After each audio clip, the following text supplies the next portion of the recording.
The phone rang at 3:17 a.m. I remember because I'd been staring at the clock for hours, watching the minutes drag by, waiting for her to come home. She'd said she needed space, just a drive, just some air. But that wasn't unusual, not lately. Not since the fights had gotten worse, the silences longer. The voice on the other end was calm, detached. Police. There'd been an accident near Blackridge Cliff. Her car, our car, the blue Honda we'd bought together 2 summers ago, was found crumpled against the guardrail, driver's side door hanging open. No skid marks, no note, no body. Given the height of the drop and the conditions of the river below, the officer said, we don't believe she survived. I remember the way my knees buckled, the way the receiver slipped from my fingers and hit the floor with a hollow clunk, the way the house, already too quiet without her, seemed to swallow the sound whole. For weeks, I moved through life like a ghost. Friends and family drifted in and out, their pitying glances and hushed whispers scraping against my skin. You have to be strong. She wouldn't want you to fall apart, as if they knew what she would have wanted, as if any of us had really known her at all. The memorial was a blur. Closed casket, of course. No body to bury, just an empty box and a framed photo of her smiling that bright, effortless smile I hadn't seen in months. People told stories about her, about us, but none of them felt true. Not the way the last year had been. Not the way she'd looked at me that final night, her eyes tired, her voice flat, when she said, I just need to get out of here. I should have stopped her, but I didn't. And then she was gone. I sold the house 6 months after the memorial. It wasn't a decision so much as a surrender. Every room was a minefield, her shampoo still in the shower, the half-finished novel on her nightstand, the indentation of her body slowly fading from her side of the mattress. I'd wake up in the middle of the night, certain I heard her humming in the kitchen, only to find the house hollow and dark. My brother helped me pack. He moved carefully around me like I was something fragile. You need a fresh start, he said, folding one of her sweaters into a donation box. I snatched it back before I could stop myself. The fabric still smelled like her, vanilla and that citrusy perfume she loved. For a second, I could almost feel her standing there. Then the moment passed, and all I had left was a crumpled sweater and a pain so sharp it stole my breath. I moved across the state, took a job at a firm that didn't know me as the widower. I told myself it was progress. But grief doesn't care about geography. It followed me into the new apartment with its blank walls and unfamiliar sounds. I'd be grocery shopping and see her favorite cereal on the shelf. A woman would laugh in a crowded room, and my head would snap up, heart hammering, before I remembered. The worst was the dreams. Vivid, cruel things where she'd walk through the door like nothing had happened. Where have you been? I'd demand, shaking her. She'd just smile, soft and sad, before dissolving into nothing. I'd wake up clutching the sheets, my throat raw like I'd been screaming. I tried dating after a year. A coworker set me up with someone nice, kind eyes, a quick laugh. It lasted 3 weeks. I couldn't do it. Every time she reached for my hand, I saw her fingers instead. Every kiss felt like a betrayal.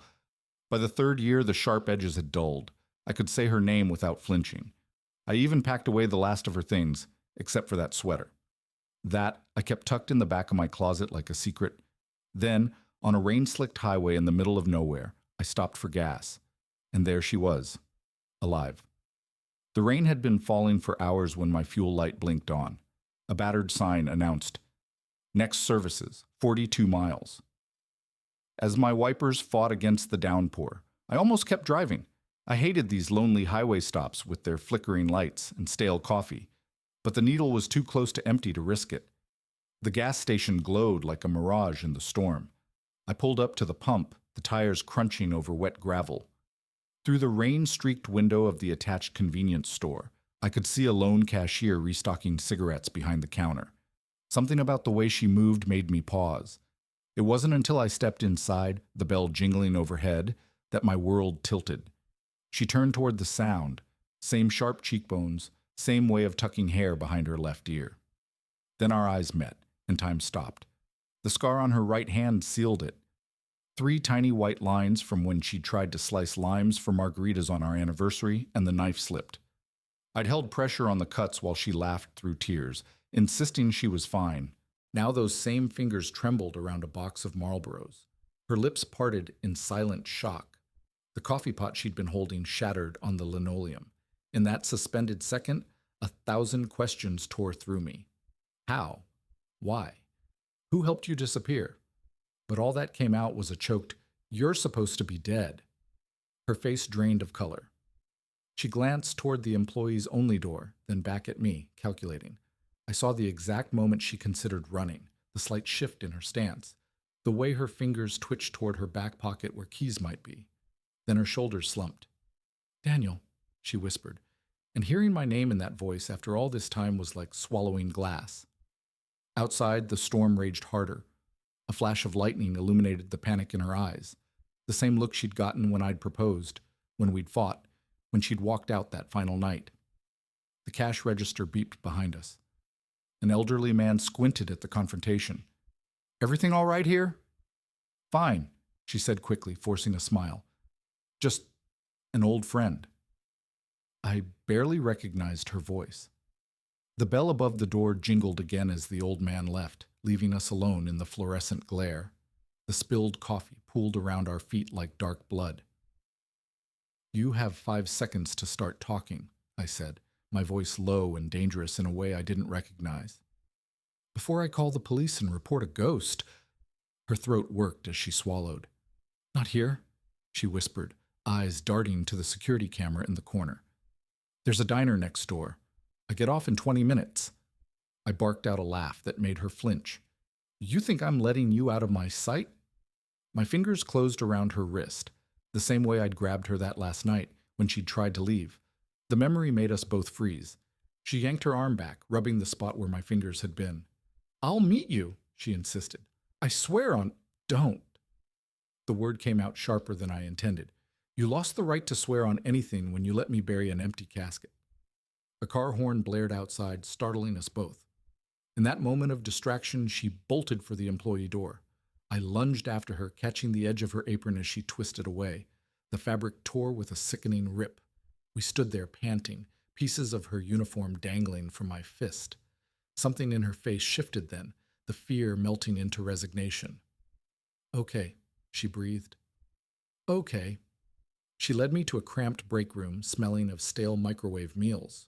When she turned to face me, her hands were shaking. "Before you say anything, you need to know—" "I need to know?" My voice cracked. "I needed to know 3 years ago when I was identifying your fucking car."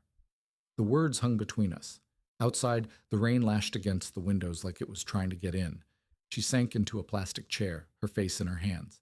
When she finally looked up, her eyes were dry. That scared me more than tears would have.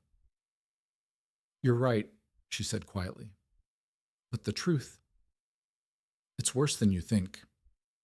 The flickering fluorescent light in the break room made her look older than 3 years should account for. Or maybe it was the weight of living a lie that had carved those new lines around her mouth and dulled the spark in her eyes I used to love. "I didn't plan it at first," she began, fingers tracing nervous circles around a coffee stain on the Formica table.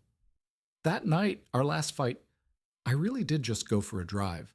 But when I reached Black Ridge Cliff—" She swallowed hard, her throat working. "I sat there watching the moonlight on the water and realized how easy it would be." A cold knot twisted in my stomach. "Easy?" My voice came out strangled. "To disappear." Her eyes finally met mine, and for the first time I saw the raw terror beneath her carefully constructed calm. "You remember how bad things were between us at the end, but you didn't know—" "Didn't know what?" I demanded, my fingers curling into fists on my knees. The smell of stale coffee and industrial cleaner suddenly felt suffocating. She reached into her back pocket with trembling hands and slid a folded photograph across the table. The edges were worn soft from handling. When I opened it, the world dropped out from under me. The image showed a man's forearm, a familiar nautical star tattoo visible, wrapped around her throat in what was unmistakably a threatening grip. My stomach turned to lead. "That's not you," she finished quietly. "Your brother, Mark." The world tilted violently. Memories rearranged themselves with brutal clarity. Mark always dropping by unannounced when he knew she'd be home alone. The way he'd insisted on handling the funeral arrangements. How quickly he'd packed her things, how eager he'd been for me to sell the house. He'd been threatening me for months, she whispered, her voice fraying at the edges. Started with accidental touches when you weren't looking, then notes in my purse. Said if I ever told you, he'd make sure you blamed yourself for my death. Her fingers trembled against the damning photo. So I gave him a death to blame me for instead. The pieces clicked into place with terrible finality. The strategically open car door, the lack of skid marks, the way the police had been so quick to call it an accident. Outside, thunder rolled like distant applause for the horror show we'd been living. And now? I managed to ask through numb lips. She smiled then, a bitter, broken thing that didn't reach her eyes. Now he thinks I'm dead. And you... Her voice cracked. You were supposed to be safe. You were supposed to move on and be happy. The photo crumpled in my fist as the storm outside finally broke. The photograph trembled in my hands as the truth detonated between us, shattering every illusion I'd clung to these past 3 years. Rain lashed against the grimy break room windows like the universe itself was trying to break in, the storm's fury matching the tempest raging through my veins. My brother's tattooed forearm, that familiar nautical star I'd seen every family gathering, was wrapped around her throat in the photo, his fingers digging into her pale flesh with possessive violence. I thought it was me, I whispered, my voice cracking under the weight of revelation. I thought our fights, my temper, that I'd driven you to... The words dissolved into the static-charged air between us. Her fingers twitched toward mine before curling back into fists. That's what he wanted you to believe. Her voice was raw, stripped bare. He knew exactly how to manipulate you, knew which wounds to salt, which buttons to push. Memories surfaced like corpses from deep water. Mark showing up unannounced with six-packs after our worst fights, always playing the concerned big brother. She'll come around, Danny, he'd say, clapping me on the shoulder while his eyes tracked her movements through our home. The way he'd insisted on handling the funeral arrangements, selecting the casket, choosing the photo for the memorial, stealing even her death from me. The life insurance, I realized with dawning horror. He practically filled out the paperwork for me. She nodded, her fingers unconsciously tracing the scar on her right hand. How much did he take from you after? 32,000. The number tasted like bile. Said he needed it for his business. Paid me back in drips and drabs, always when I was at my lowest. Now I understood. He'd been metering out the money to keep me dependent, to keep me drowning in grief. The break room door burst open. A pimple-faced teenager gaped at us. Donna, Mr. Reynolds is... 2 minutes, she snapped, her voice steel wrapped in velvet. When the door closed, her composure shattered. Daniel, you need to leave. Now if he finds out you've seen me. I stood so fast my chair clattered to the floor. We're ending this, tonight. The plan formed even as I spoke, dark and inevitable. He wanted to play with lives? Let's give him a taste of his own medicine. Her breath hitched. What are you... My phone vibrated violently. Mark's name flashed with a message that turned my blood to ice. Got news about Donna. Meet me at the old fishing cabin. Come alone. Sent 20 minutes ago, before I'd even pulled into the gas station. Another message followed. Don't tell anyone, not even cops. I think she might be alive. She read over my shoulder, her entire body trembling. He knows, she breathed. This is a trap. The cabin is where her voice failed. Outside tires screeched on wet pavement. Through the rain-streaked window, I watched a familiar black Silverado skid to a stop by the pumps. The driver's door flew open, and my brother emerged, his face a thundercloud. The fluorescent lights flickered as the storm reached its crescendo. A distant transformer exploded with a dull boom, plunging us into darkness save for the hellish glow of emergency lights. In the eerie crimson half-light, she grabbed my arm, nails biting flesh. Back door, now. Her whisper was urgent. He's not your brother anymore. He's the man who killed me. The emergency exit alarm screamed as we burst into the storm's violent embrace. Rain needled my skin like 1,000 icy knives, the wind howling as if the world itself mourned the death of our innocence. She gripped my hand, her fingers rough from 3 years of hiding, yet so achingly familiar, as we sprinted across the flooded parking lot. Behind us, Mark's roar tore through the downpour. "Daniel!" A sound so raw it barely sounded human. We dove behind a dumpster just as his headlights swept the alley. The Silverado's engine growled like a predator scenting blood. I pressed against her, feeling the frantic rabbit kick of her pulse where our wrists touched. The truck rolled past, windshield wipers slapping uselessly against the deluge. "He'll go for your car first," she breathed against my ear, rainwater streaming down her face like tears. "We have 30 seconds. We scrambled toward a rusted chain-link fence.